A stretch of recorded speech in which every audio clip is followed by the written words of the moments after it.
ang gagawin natin ngayon ay, syempre, magluluto. At sino pa ba ang tatawagin natin kundi ang ating chef, Mami! Pasok! Ayan. Good day, Mami! Good day, mga puti. Ayan, tingnan nyo naman ang kanyang bagong hairstyle. Nagustuhan nyo ba? Comment down below. So, ano ba ang ating menu for today? Dahil nagluto tayo ng kutsinta nung isang araw, gagawa naman tayo ngayon ng puto cheese. Puto cheese? Ka-partner ng kutsinta. Oo. Puto at kutsinta. Meron tayo ditong all-purpose flour. All-purpose flour. 1 cup ng sugar. Sugar. 2 cups ng water. Bap milk. Kahating cup. Bali ang tubig niya is 2 and a half lahat. 2 itlog. Margarine na minelt na, no? Minelt na. Para hindi magdikit sa lalagyanan. Baking powder. Tapos meron ditong cheese. Para mamaya yan. Ating mga molder. Umpisa na natin. Umpisahan na natin agad-agad yan! Paghahalu-haluin na natin ang mga ingredients.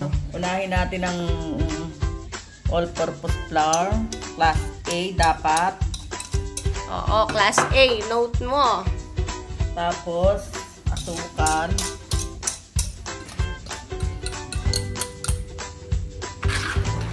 Baka may ano na tayo ngayon.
Tikiman time na! Dahil natapos na natin gawin siya. 10 minutes lang, tapos na. Okay na. At bago ang lahat, i-introduce ko kayo sa aking kaibigan na ayan! Pakilala ka naman! Reviewers! May pangalan sila. Ano? Kuti! Dito ka ba na? Parang kuti. Uy, alam mo ba? Ayan, ano yan? Singer yan.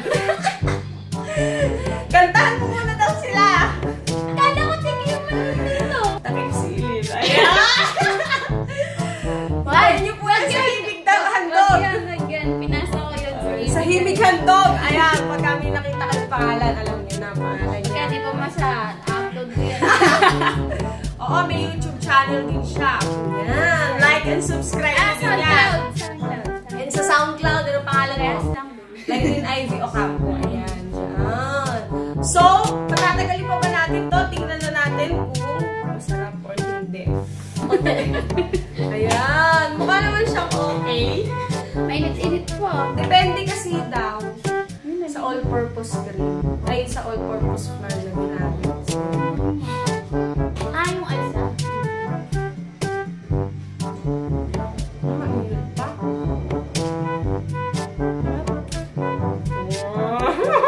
Kinain ko nung kapit yung binalik ko dun.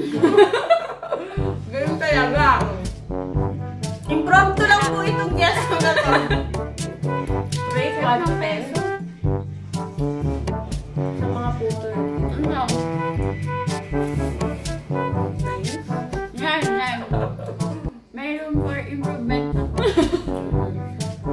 Kasi, depende siya sa all-purpose flour. Pero masarap siya. Parang nasa talagang puto. Ito ngayon. Kumamit.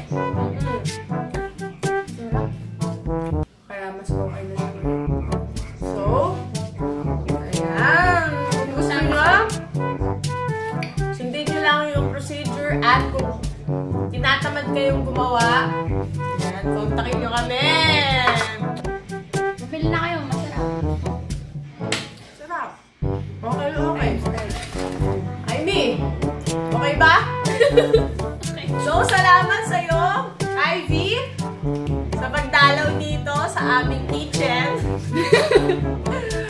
Dito ko natatapusin to, and thank you kung nagustuhan nyo itong video na to. Syempre, i-like nyo, at kung hindi pa kayo nag-subscribe, mag-subscribe na kayo. And sa kanya rin, mag-subscribe na kayo. Sabi niyo lang. Bye-bye mga kute! See you on my next video!